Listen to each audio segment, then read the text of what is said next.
and good evening everybody. I think this is the 5th video I have done today. I am exhausted. Oh dear. Right, apologies for the lateness of this Arrow review. Obviously I was going to do it on Thursday. Couldn't do it on Thursday because I went to the cinema on Thursday. Was unable to also do it yesterday because I also went to the cinema yesterday. So that's why I'm doing it today, and I've just rewatched it about half an hour ago as well. So do apologise for the lateness. I know a couple of people have been asking me where my review is, but you guys need to follow me on Twitter because I tweet quite a fair bit on there. Okay, so yeah, you should get me on Twitter. Honestly, you won't miss a thing.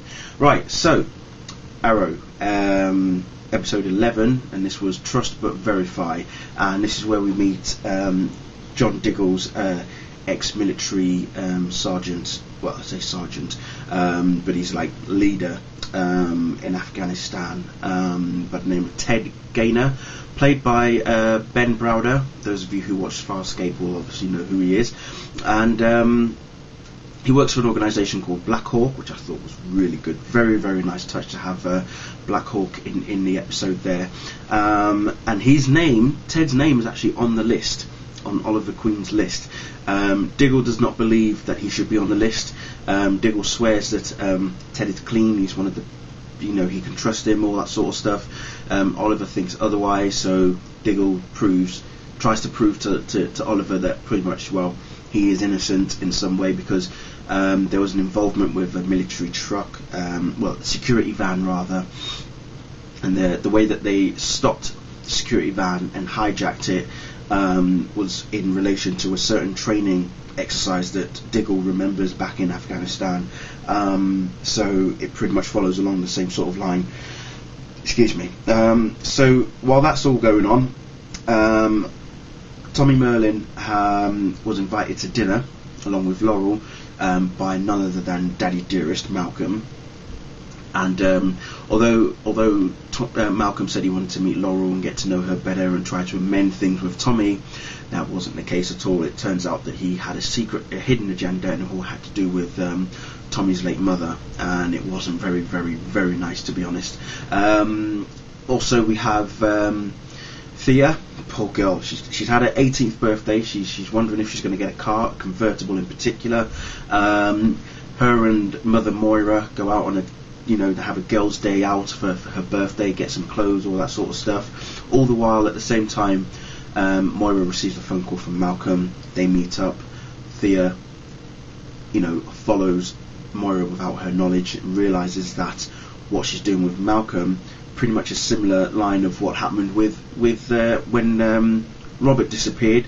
Same thing is now happening now that Walter's disappeared. So Thea fears that Malcolm and Moira are sleeping together or doing things that they shouldn't be doing behind Walter's back. Oliver is assuring Thea that, well, I don't think Mother would be that evil. Fortunately for you, Oliver, your mother is just a lot more evil than you realise. But then again, obviously we're introduced to the new narcotic drug known as Vertigo. Okay, and I think that appears in next week's episode, I believe, with the Count. Looking forward to that.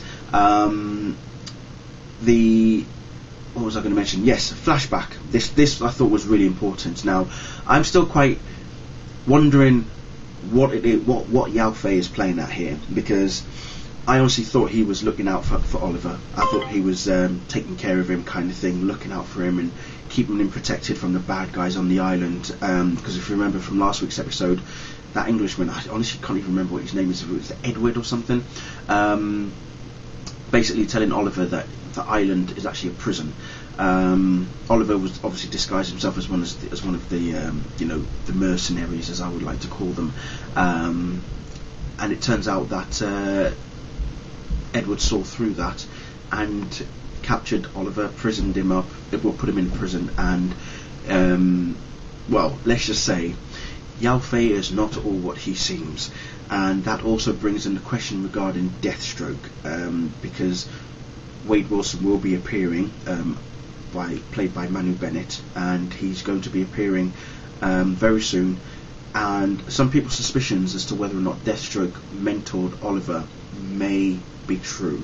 So it may be that maybe Deathstroke does eventually turn and helps Oliver escape the island. Who knows? We'll soon find out. We'll see how exactly that plays out. So anyway, like I said, Oliver's obviously trying to track down what's going on with Black Hawk.